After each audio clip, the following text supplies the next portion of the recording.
प्रत्येक नारी एवं पुरुष माने मन रखु। आसतु आज बचा बचा घरोई स्वास्थ्य उपचार गुड़िक जाना जहाँकि प्रत्येक मनीष मानी जाना निहाती जरूरी।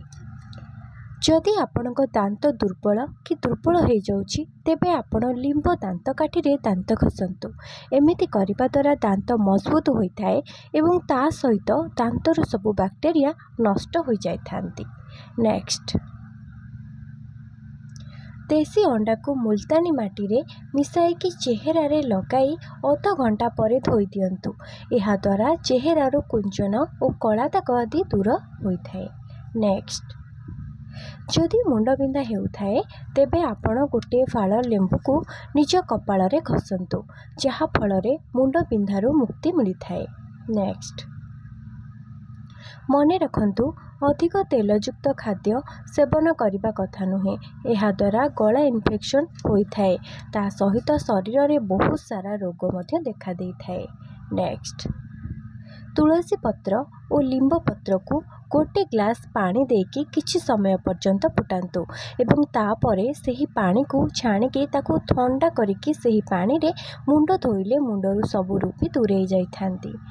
सांग माने वीडियोटी जदि भल लागुथिबो निहाती गोटे लाइक कर दियंतु। आसन जानिबा नेक्स्ट टिप्स कौन रही।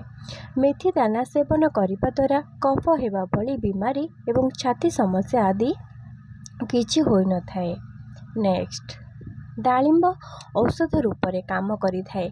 जदि आपण डालिंबर चोपा को फुटाई चा करिकी सेवन करती तेबे यह ठंडा सर्दी आदि को भल कर दे थाए। नेक्स्ट, पियाज को ग्राइंडर करिकी तार रस रे डेटल मिसाई गृहर चारिआडे स्प्रे कर दियंतु। यह द्वारा गृह को माछी कि मशा आदि आसी न थांती। नेक्स्ट, आपणक नीतिदिनिया खाद्य रे कला जीरा निहाती भाव में सामिल कर दियंतु। यह द्वारा शरीर को अधिक फायदा मिलता है एवं ता सहित हजम प्रक्रिया सठिक भाव में होता है। नेक्स्ट, जदि छोट छुआ रात्रि रे सो न थाए तेबे आपण छुआ को टिकिए महू चखई दियंतु। एमिति करिबा द्वारा छुआ सोई पड़ी थाए। नेक्स्ट, माटी पात्र किंबा तंबा पात्र रे पानी रखिकी पीबा उचित कारण यह शरीर पाई बहुत लाभदायक होता है। नेक्स्ट, शीत दिन रे रसुण पत्रर पिठा बा पिठो करिकी सेवन करंतु। यह को सेवन करने द्वारा ठंडा सर्दी आदि किछि होई न थाए। नेक्स्ट, प्रतिदिन सकाळु उठिबा परे बासी पानी निहाती भाव में पीबा उचित जहा फल रे किडनी परिष्कार रही थाए। नेक्स्ट, संक्रांति एवं अमावास्या दिन किछि चाउल लुण और कला राशि ब्राह्मण को दान करने द्वारा शनि दशा खंडन होता है। सांग माने जो माने पर्यंत वीडियोटी देखुछंती निहाती भाव में कमेंट रे आपण माने लिखि दियंतु केउ स्थान रो आपण माने वीडियोटी देखुछंती। निहाती समस्ते लिखंतु। आसंतु जानिपा परवर्ती टिप्स कौन रही। कखार मंजी सेवन करने द्वारा कैंसर एवं उच्च रक्तचाप आदि रक्षा मिलता है। नेक्स्ट, सुना जिनिस केबे भी बाम हाथ रे धारण करंतु नहीं। सुना अलंकार आदि को हलदिया कपड़ा रे किंबा नाली कपड़ा रे गुड़ाई की रखंतु। एमिति करिबा द्वारा बहुत मंगल और शुभंकर होता है। नेक्स्ट, आपणक नीतिदिनिया खाद्य रे लेंबू निहाती भाव में सेवन करंतु। एमिति करिबा द्वारा शरीर रे विटामिन सी रो अभाव रहिबो नहीं। नेक्स्ट, मने रखंतु सबु बेले बसिबा समय रे पिठी को पूरा सीधा करके बसंतु। यह द्वारा मेरुदंडर हाड़ बंका होई न थाए। नेक्स्ट, कंचा क्षीर रे टिके चीनी मिसाई चेहरा रे लगाइबा द्वारा चेहरारू सबु डेड स्किन बाहरी जाए। नेक्स्ट, कंचा आलू रस रे महू मिसाई चेहरा रे एक फेस पैक मास्क परिकी लगेइबा द्वारा चेहरार कलापण दूर होता है मुह मध्य चमकी थाए। नेक्स्ट, जेते संभव होई पारुछि आपण पादरे चालिकी जिबा आसिबा करंतु। पादरे जिबा आसिबा करिबा द्वारा शरीरर मांसपेशी दृढ़ होता है ता सहित शरीर ओजन कम मध्य होता है। नेक्स्ट, कंचा बादाम सेवन करने द्वारा पेटरे गैस होता है, से आपण बादाम सीझा, बादाम भजा आदि सेवन करें। नेक्स्ट, स्मरण शक्ति को वृद्धि करने हेले राति रे शयन करने पूर्व नियमित रूप से पुस्तक पठन करके शयन करंतु।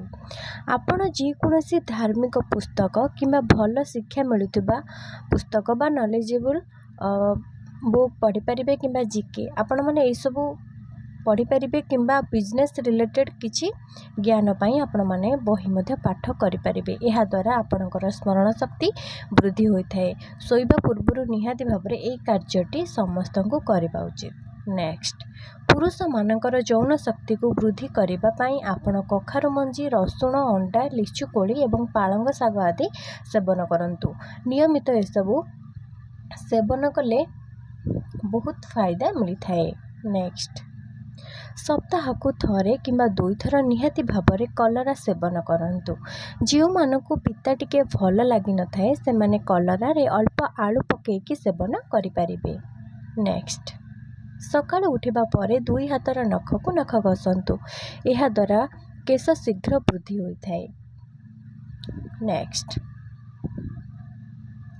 पुरुष मानकर शरीर को दृढ़ करने नियमित रूप से देसी गाय घीर सेवन करंतु। आपण भात परोटा आदि रे देसी गाय घीर सेवन करें।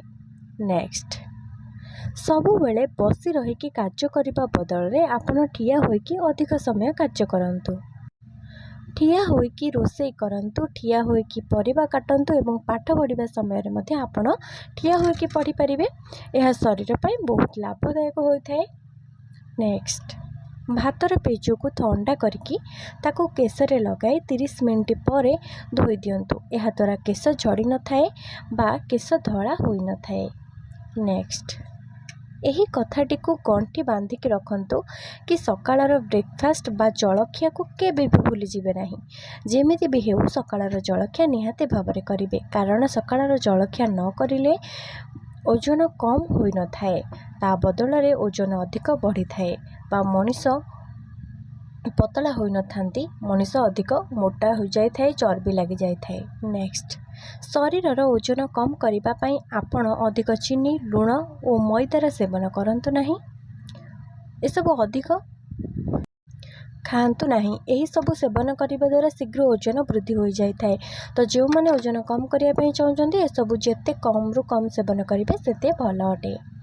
नेक्स्ट, गोड़ हाथ आदि जदि कला थाए तेबे नियमित कंचा क्षीर रे बेसन मिसाई लगांतु। नियमित रूप से एमिति करने द्वारा धीरे धीरे कला रंग सफा रंग हो जाए। नेक्स्ट, स्तन को टाइट करने नियमित रूप से ऑलिव तेल किंबा सोरिष तेल रे स्तन मसाज करंतु। एमिति करने द्वारा ब्लड सर्कुलेशन ठीक रूप से होता है। यह फल ड्राइनेस, कुंडई हेबा एवं जंत्रणा हेबा आदि दूर होता है एवं स्तन टाइट हो जाता है। नेक्स्ट, मनरे दुख, क्रोध बा राग थिबा समय रे खाद्य सेवन कले यह शरीर रे भलरे हजम होई न थाए, खाद्य को ठीक रे हजम करि न थाए। सेतिपई भोजन सर्वदा हस खुशी रे आउ शांत मन रे सेवन करबा उचित, जहा द्वारा आपनक शरीर रे खाद्य ठीक भाव रे कार्य करि थाए। नेक्स्ट, जदि आपनक छुआ दृष्टिया होता है तेबे आपण संध्या समय रे दुब, बढ़ियाल पत्र एवं सजना पत्र रे छुआ को 7 थर झाड़ी दियंतु। एमिति करिबा द्वारा छुआर दृष्टिया दूर होता है। नेक्स्ट, गाल ठाकरा हो जाइथिले चिंता करंतु नहीं। नियमित गाय क्षीर गोटे ग्लास पीवा सहित गोटे फल खांतु एवं गोटे दिन में 10 थर बेलून फुंकिबा परी मुह को करंतु। सकाळ एवं संध्यारे 2 थर करिवे, देखिबे कम दिन में ठाकरा गाल गोलगाल होई जिवो। यह निहाती सत्य अटे, थरे करके निहाती देखंतु। एमिति नुआ नुआ शिक्षणीय वीडियो देखिबा पई शुभ मोटिवेशनल यूट्यूब चैनल को सब्सक्राइब करके रखंतु। जो मानको वीडियोटी भल लगिला निश्चय वीडियो को लाइक करंतु आ सांग मानको मात्र गोटे शेयर कर दियंतु, जहा द्वारा से माने मध्ये वीडियोटी पाई परिबे एवं कमेंट रे जय जगन्नाथ बोली थरुटे लिखि दियंतु। रहिली फ्रेंड, एमिति अनेक शिक्षणीय वीडियो ने कि बहुत जल्दी आसीबे। जय जगन्नाथ, धन्यवाद।